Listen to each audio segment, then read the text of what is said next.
Welcome to the Banking with Life podcast. I'm your host, James Neathery, and I'm excited to share with you that we've created a new series. This is a topical series where we've taken previously recorded clips, compiled them by topic, idea, and particular concepts within the infinite banking footprint and the financial world broadly.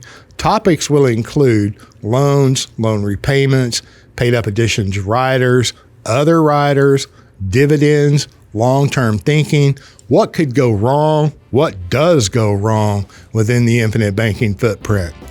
And I hope you enjoy listening. And it was created for your edification. Thank you.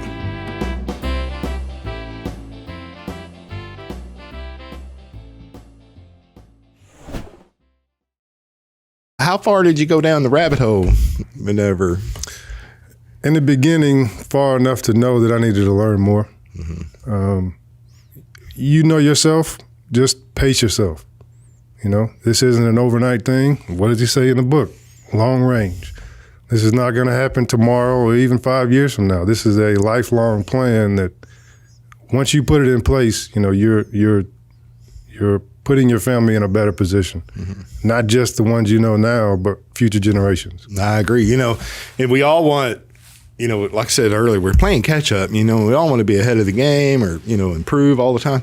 It's like just a mere fact, putting a properly designed life insurance policy that can address your need for capital and for finance. Right. All of that other stuff will take care of itself. You know, the death benefit, and I don't want to diminish the death benefit. No. The death benefit is vitally important. Well, if I don't have an estate, right, and I have children or a family and I have obligations, you know, life insurance, I can buy the death benefit for pennies on the dollar. Yep. I mean, there's value in that.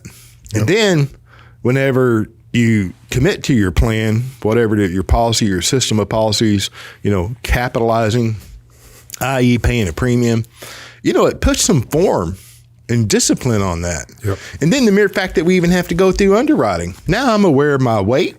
I'm aware of, you know, how many cigars I smoke. I'm aware of, you know, my cholesterol. Yeah.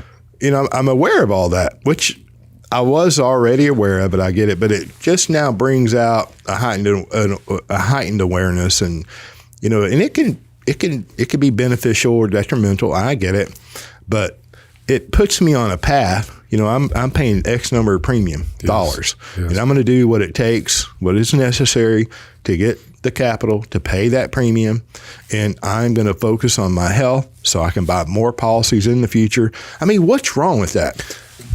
Discipline, right? Right. If you practice this, your life will just have more discipline. In order to do this, you have to have discipline. Right. But discipline is a great thing. Right. And it really, it's like anything that you do successfully requires discipline. Absolutely. And then Jim Rohn, you know, we all pay the pain. We're going to pay the pain of one or two regrets. We're going to either pay the pain of discipline or the pain. We're going to suffer from one or two pains. That's right. Either the pain of discipline or the pain of regret. So we're not getting around the pain. That's right. Right. The outcome miles apart. Yep.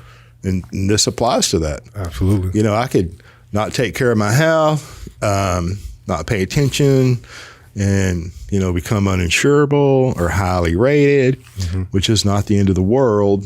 But, man, it's okay to be healthy. It's okay to be on a path. Absolutely. You know, so. And financially speaking, you know, if you own a home, you're blessed to be able to own a home. Some days where you wake up and your AC doesn't work anymore. Oh, that's a $7,000-8,000 expense. Quit it. I just 2 weeks ago replaced our air conditioning. That's just normal everyday stuff. Yeah. You know, you get in your car, go to work in the morning, and it won't start. You know, that could be several $100s or over $1,000. You never know. You know, the everyday person may not be able to just pull money somewhere to be able to afford that. So therein becomes another opportunity to finance something, and you're going to do it one way or the other. Yeah. And, you know, speaking of air conditioning, you know, we bought this property a couple years ago. It's 15 years old. I mean, you know, I added the cost of replacing the air conditioning units because that's about the life expectancy, you know, 12 to 16, whatever. Yep. And so was I overly shocked when, one of them there's 2 units in the deal. One of them quit working. Of course, it was a large one, right? So, of course. Anyway, it's if you don't have the capital and you're dependent upon the third-party lender, you can change that. Absolutely. Right? And so what if however long it takes is what it takes. Yep. You got to start where you're at, continue to learn, and then unlearn. There's a lot of unlearning that has to go on. There's probably more unlearning than learning for many people because we've been inundated with so much. Again, you have access to so much information that, again, when you start this journey, you have to be very careful what you let in because you're going to have to get rid of it if it's not the right stuff. And sometimes it's hard to get off of you. Well, I feel for people. My heart goes out because not everybody will have the financial education or business acumen that, some people that come on this podcast have where they can already begin to filter what even sounds right and what's not, Yeah.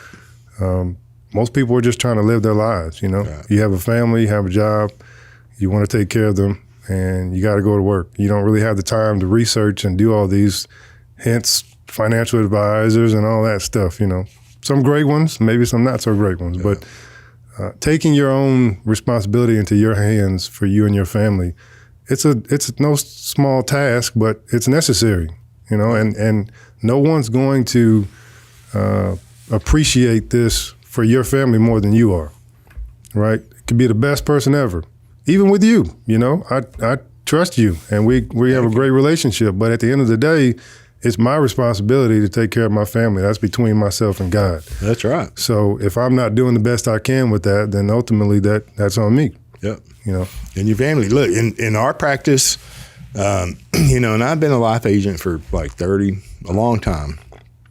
And, I'm an investment advisor, and I'm not giving investment advice. I only give investment advice to clients. We create independence. This is all about being independent. That is my heart, is to help people, women especially, feel comfortable knowing they can come to somebody they trust that isn't trying to sell them something and say, hey, how can I do things better? How can I protect myself? How can I protect my children? I basically talk about this with everybody I know. All of my friends, I'm like, have you read this book yet? You need to get this book. Read the book.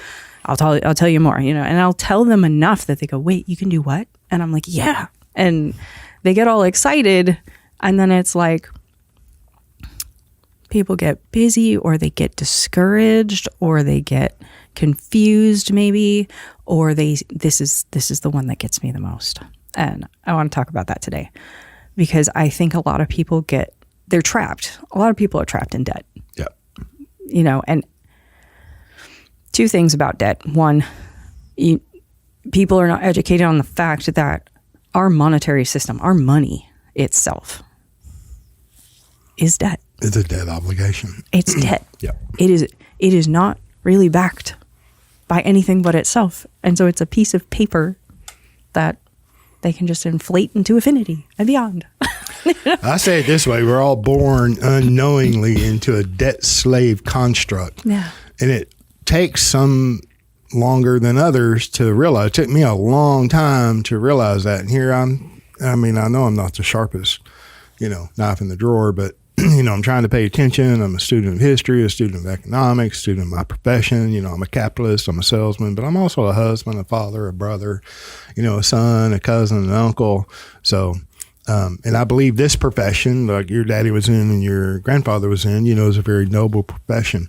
Now, of course, it's perverted can be perverted like any other industry by the characters, that get involved, the people that promote these things that are not really beneficial to the consumer, whether it's knowingly or unknowingly on their part. But debt slave construct took me a long time to figure that out. And it's like, oh my gosh. And, becoming your own banker, if people knew what that could do for them if they could actually control the banking. Number one, what is the banking function? What is the function of a bank? The movement of money. The current banks can leverage to infinity. There is zero reserve requirements in North America today in your Federal Reserve, our Federal Reserve banking system.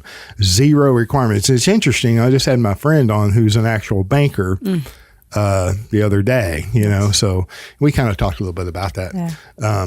A local state chartered bank, Bobby Lackey's coming up sometime in the future. It was great. But if you realize or understand, and you don't have to be an expert in any of it. You don't have to have a license. You don't have to you don't have to go through the education. You don't have to be a life insurance expert. But if you look at the banking structure in our economy today, and then the banking function in your life, if you look at how much money you have coming in every year, and just annualize a number, whatever it is, and you look at how much money is going away from you and how much of that money is going into the banking system, or is a financing charge, or is a banking function. And Nelson said it is about 35% of the average bear is 35 cents out of every dollar is finance cost. And today, and the book was printed in 2000, today what I see is 40, 50, 55%. Oh, it's got to be. It's terrible when you really do the math, right? And, and then just understanding that, and then being exposed to the idea, which is the whole purpose of this podcast, the idea that you can become your own banker. Well, what does that mean? Right. When you understand what that means and what it means to you and to your family and your future generations, it can be absolutely life-changing. My mind goes to an even distribution of age classes, Nelson's book, Becoming Your Own Banker, page 70 and 71. And if you look at that, he covered 4 different generations. And the first generation was your parents' generation. They generally have all the money. And he just demonstrates how if the grandparent would skip the children and buy a policy on their grandchildren, and they would do that every generation, you would create a perpetual system for the family over more than one generation, over several generations. And I know we've had the conversation, but I think it's huge. If you're looking at the illustrations in Becoming Your Own Banker, and you go to equipment financing, that's what you were referencing earlier. The more they financed, the greater the numbers were. From illustration 1, where there was no financing done by the owner, the life insurance company managed the money, and the premium was paid 4 years, and then the policy paid its own premium after that. But in illustration number 2, they started financing, a logging truck that they were already financing. They were just using associates finance. And there's a history to that goes even through Fort Worth, associates finance, that I'll share sometime. Anyway, and then then Nelson illustrated number 3, financing 2 trucks, number 4, more trucks than a tree share or bulldozers. And there's a lot there, but if you look at illustration number 1, where there's no financing, and you compare that to illustration number 2, where he financed in the 5th year, it's the same policy. The only difference is what the owner did in the 5th year and beyond, what they financed, and then playing and being an honest banker. And instead of paying the interest to associates finance, that interest was redirected to the life insurance company. So the premium was being paid after year 4. Okay. But my point here is that the individual, and he could have financed a truck in year 2 instead of waiting to the end of year 4 and actually doing it in year 5. So, but he didn't. Nelson wanted to demonstrate and illustrate a fully capitalized system, or the capitalization phase separated from the financing. And I like to bring that in and make the comparison with an even distribution of age classes, what you've actually done instead of, the grandparents, which that generation typically has all the money, not the grandchildren and the children. But what you've done is you don't have grandchildren yet, number 1. So you've backed up and started, and even distribution of age classes on your parents' generation, right? And then, I mean, that's very powerful to me. And so Nelson laid out examples, and every one was different. Every case that he went through was different. The structure was different. You know, it was different, which I think is important. Every policy shouldn't look alike. You know, we shouldn't get stuck on your policy should look like mine, and mine should look like theirs, and theirs should look like yours. It should be unique and really tailored to what the individual is doing. And that is absolutely possible, and that is the right thing to do. So you backed up, but then you've also owned policies on your son. And then there's a whole insurable interest and the limitations that the industry puts on us as, you know, as far as how much insurable interest we have in different generations, how much total premium can we pay on our own lives. And that's a function of how much can be paid on other lives. So there's some, you know, hoops that you got to jump through, you know, industry imposed, because, you know, the government, like I said, makes everything more efficient that they get involved in. Right. And I'm not saying the government runs the life insurance industry. When James is saying that, he's being sarcastic. And I've even, just in case you didn't catch the sarcasm.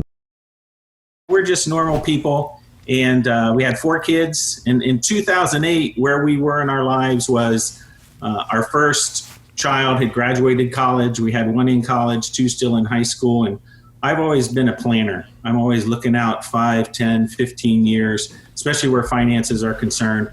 And so I got to thinking, you know, what are we going to do when we no longer have to pay college tuition? And eventually we're going to pay off our house. And what are we going to do with that money once we don't have to spend it on those things anymore? And so my idea, or my goal, was to try and find a way to help our kids. You know, as parents, we all want our kids' lives to be easier than ours. And so I was looking for some way to try and help them.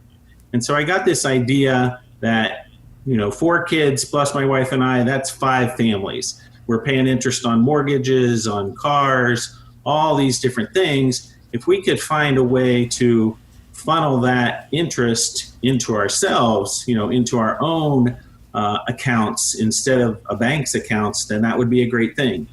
And so, again, clear back in 2008, I started working on a spreadsheet, worked on it for several years. You know, how might we be able to do this? And came up with an idea, just a concept. You know, if we could ever get to the point where we could amass a set of money, our kids could then borrow from that money. Again, my concept was it would be borrowing, right? This isn't about giving them a gift, but it's about allowing them to borrow the money, pay the money back. They would probably be able to pay less than they're paying to a bank, but they're still investing in the future generations of our family. So that was kind of the idea. I had, you know, a spreadsheet all together, you know, that kind of laid this all out with, you know, what mom and dad are going to put into the bank and what each kid's going to borrow and what they're going to pay back. And I'm in IT, right? So I'm a spreadsheet kind of guy, and I'm a math major to boot. So I love the numbers. I love the finances.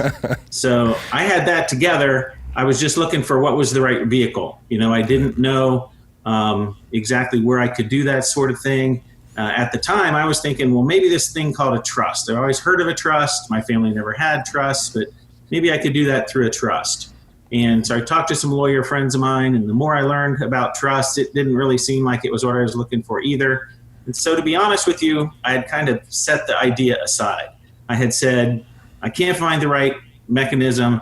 I'm going to kind of stop looking at this. And my wife and I decided what we would do instead. This was probably 4 or 5 years later, maybe in 13, 14, something like that. We decided we'll just create kind of an early inheritance for our kids, right? We'll give them a gift, you know, they won't have to repay it. It won't be as big, you know, as the vision, right? But we'll do something to help them take care of a bill.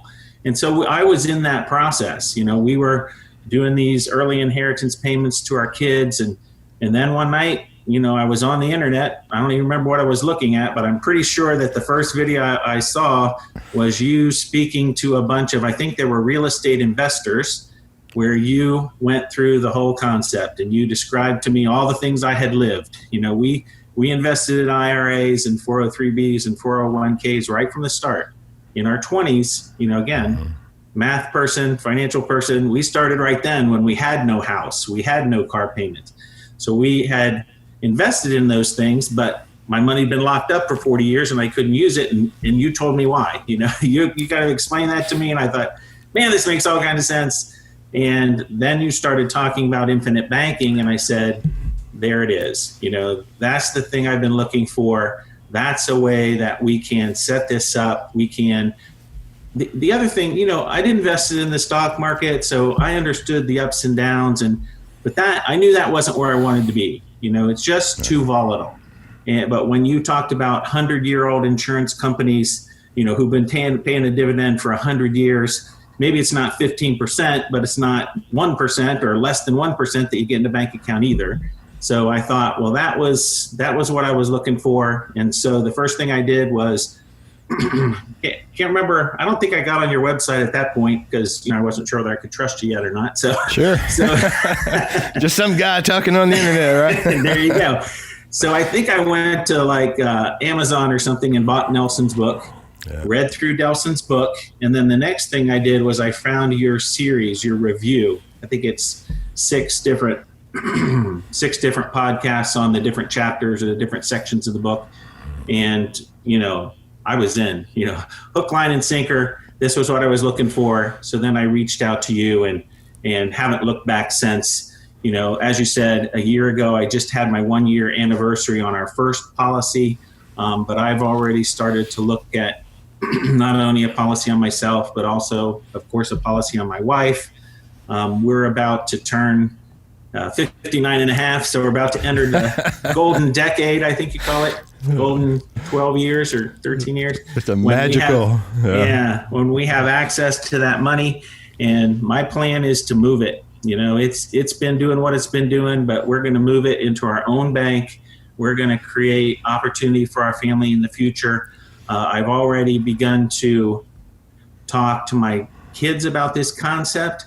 I haven't inundated them with IBC and all the terms, but I've said, right. I've introduced the concept of what if we as a family, right? We got 5 families.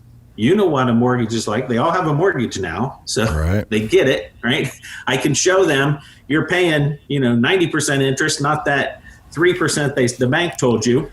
Right. So what if we as a family could capture all that interest for future generations of our family? That's how I introduce it to them, because, they're still young, early 30s, mid 20s.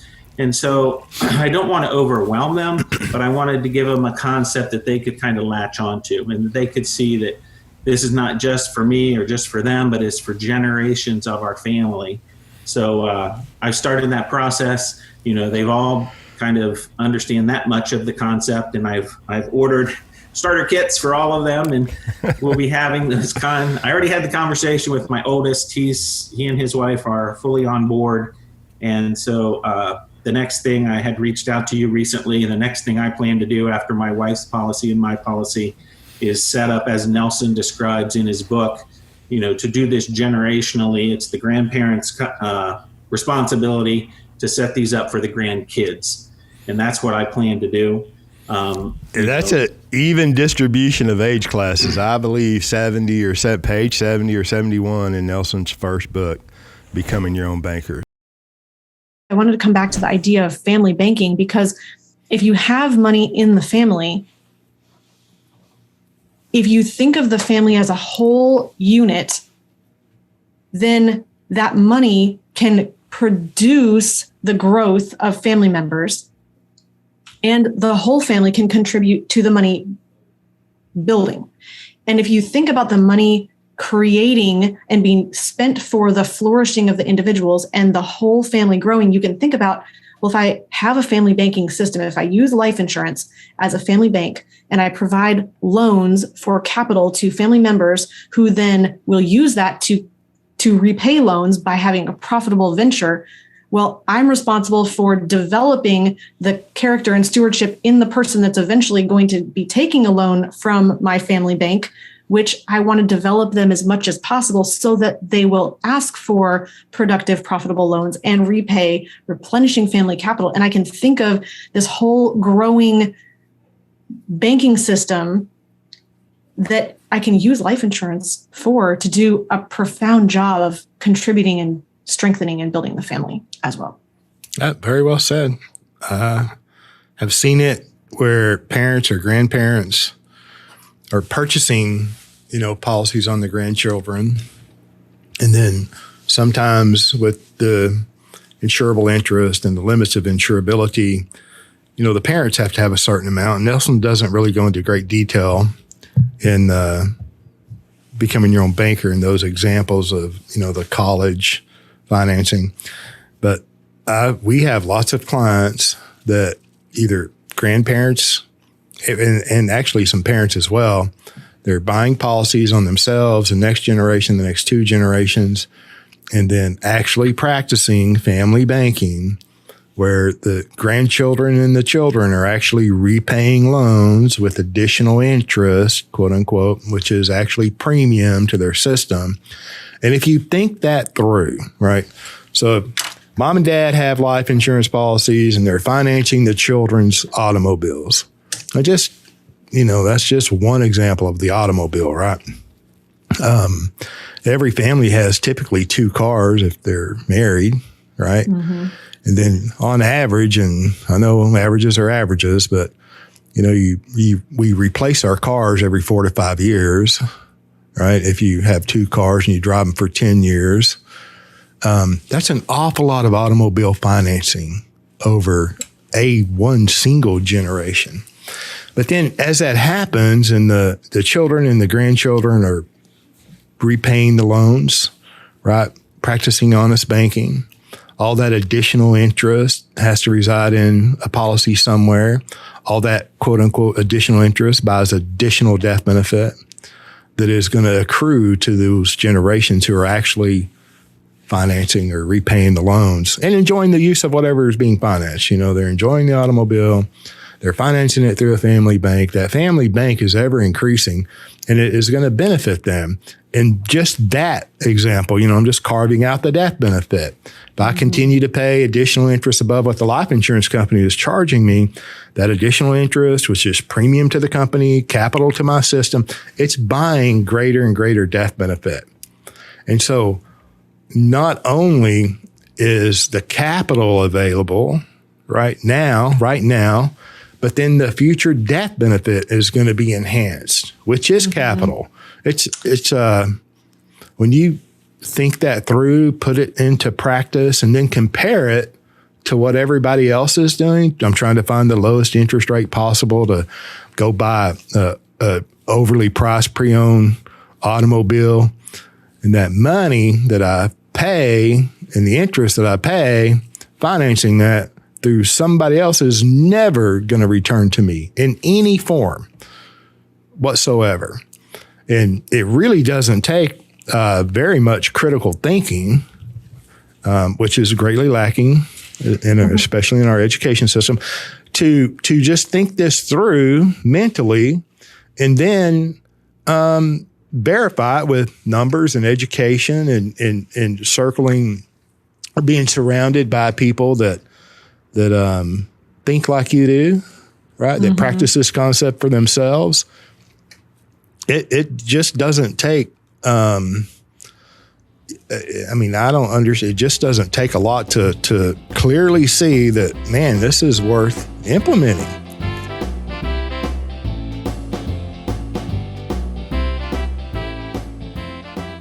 Thank you for joining us on the Banking with Life podcast.